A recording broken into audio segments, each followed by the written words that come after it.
ചെറിയ കുട്ടിയാണേലും അവൻ മൊബൈലും കമ്പ്യൂട്ടറും ഒക്കെ അനായാസം കൈകാര്യം ചെയ്യുമെന്ന് അഭിമാനത്തോടെ മക്കളെ പുകഴ്ത്തുന്ന രക്ഷിതാക്കളിൽ പെടുമോ നിങ്ങൾ? എങ്കിൽ ജാഗ്രത. നിങ്ങളുടെ ഒരു ചെറിയ അനാസ്ഥ കുട്ടിയുടെ ഭാവിയെ തന്നെ അപകടത്തിലാക്കാം. കുട്ടികളുടെ മൊബൈൽ ഉപയോഗം നിയന്ത്രിക്കുക എന്ന് പറയുന്നത് കേരള പോലീസ് ആണ്. അതിനാൽ നിസ്സാരമായി തള്ളരുത്. അത് അപകടം ക്ഷണിച്ചു വരുത്തലാവും. കുട്ടികളിലെ മൊബൈൽ ഫോൺ ഉപയോഗം ദോഷകരമാണെന്ന് അറിഞ്ഞിട്ടും കുറച്ചു സമയമെങ്കിലും വികൃതി കുറയട്ടെ എന്ന് കരുതി മൊബൈൽ കൊടുക്കുന്ന രക്ഷിതാക്കളുമുണ്ട്. പൊതുവെ കുട്ടികളിൽ മൊബൈൽ ഫോണിന്റെയും ഓൺലൈൻ ഗെയിമുകളുടെയും അമിത ഉപയോഗം ഭീഷണിയായ രീതിയിൽ വർദ്ധിക്കുകയാണ്. എല്ലാ രക്ഷിതാക്കളും ഇത് ഗൗരവമായി പരിഗണിക്കേണ്ടതാണ്. വിദഗ്ധരുടെ മുന്നറിയിപ്പ് അനുസരിച്ച് പരിധിവിട്ട മൊബൈൽ ഉപയോഗം കുട്ടികളിൽ ദേഷ്യം, വിഷാദം, പഠനത്തിൽ പിന്നോക്കം, എന്തിനു പറയുന്നു ഓൺലൈൻ അടിമത്തം വരെ ഉണ്ടാക്കുന്നു.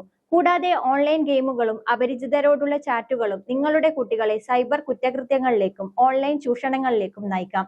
അതിനാലാണ് കേരള പോലീസ് ആവശ്യപ്പെടുന്നത് കുട്ടികളുടെ മൊബൈൽ ഉപയോഗം നിയന്ത്രിക്കുക, അവരോട് സ്നേഹപൂർവ്വം സംസാരിക്കുക, അവരെ ശ്രദ്ധിക്കുക. കുട്ടികളുടെ സുരക്ഷ നമ്മുടെ ഉത്തരവാദിത്വം.